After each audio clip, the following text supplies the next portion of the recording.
In this video, I want to talk about the subject of child predators, and I want to talk about ways that we can protect our children.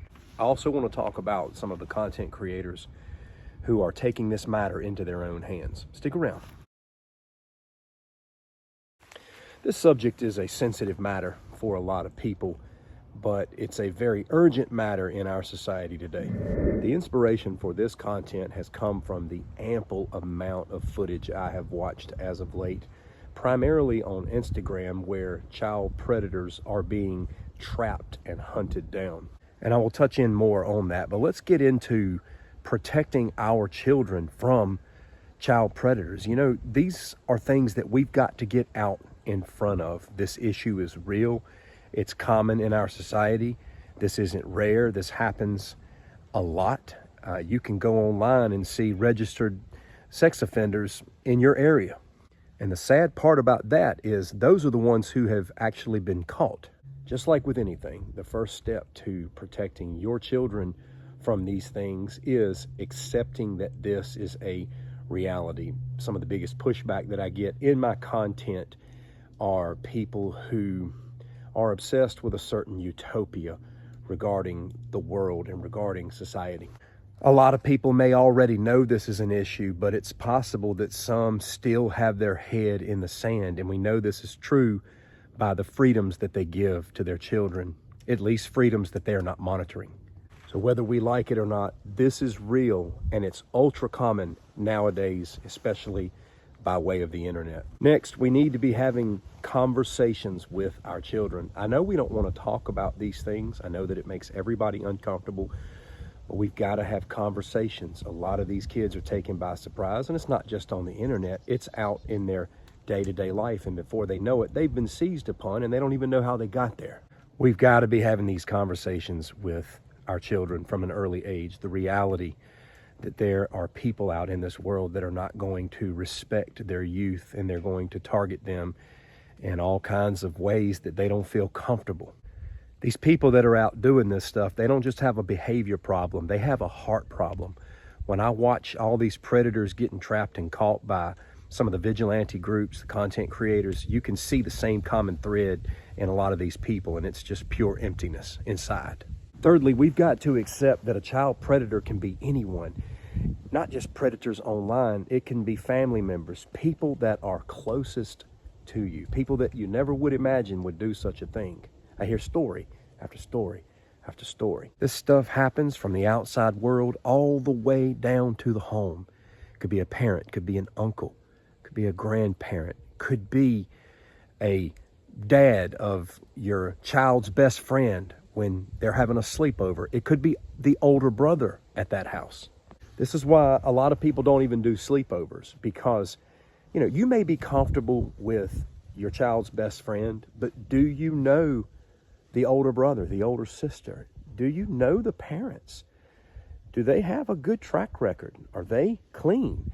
I mean, do you know as much about these people as possible?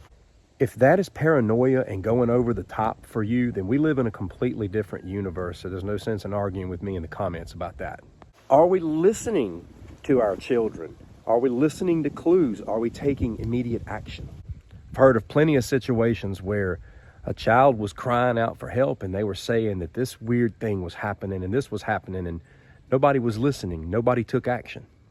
We don't want to believe that our family or closest friends and neighbors would do such a thing, but they do. Do we really know what's going on our child's phone? Do we really know what they're doing with their phone? We may not be able to see every little thing they do, but do we have a pretty decent snapshot as to what's going on? Are we monitoring these things? They're not adults yet.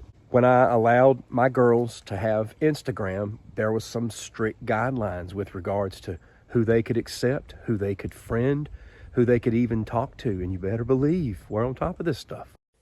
Most importantly, we need to know where our children are. It's not about being a helicopter parent, but it's about making sure that they are not in situations where they're left alone to be a sitting duck for someone. When you understand that something is real, when you understand that it can happen to you, there's a type of anticipation that will go to work in your life to get out in front of a lot of these things, but a lot of people are just asleep. Something that's very common on the internet right now that I've been watching a lot of is a lot of groups out there. There's a handful of them. One that comes to mind is Dads Against Predators, DAP. I've watched a lot of their videos.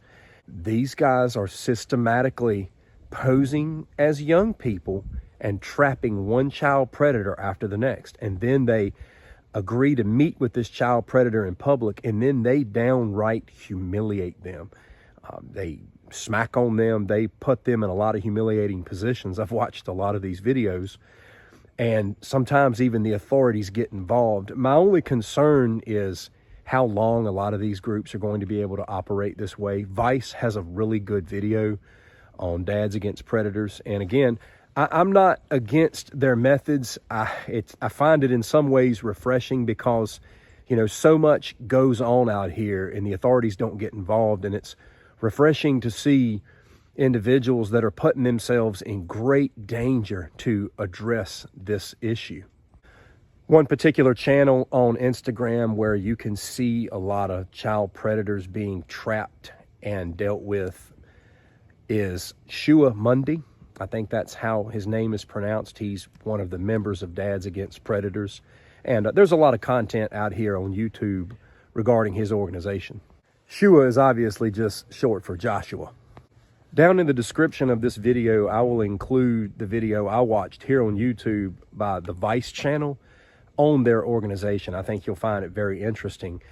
The good news is that there's a lot of people out here who have taken matters into their own hands and they feel like that's their personal calling, but nobody can get out in front of child predators as much as we as parents. I'm not saying we can prevent it every time. In the end, there are things that happen outside of our control, but we've got to do our due diligence. I know this was a fairly short video. Sometimes people will come in the comments and say, man, get to the point. Well, I don't know how quicker I can get to the point than do a 7-8 minute video on a subject that I could stand here and talk 2 hours about. But this is a real issue, and I'd love to hear from you in the comments if you have a story, a scenario, or a situation that we can take a look at and learn from. Thanks for watching. Take care.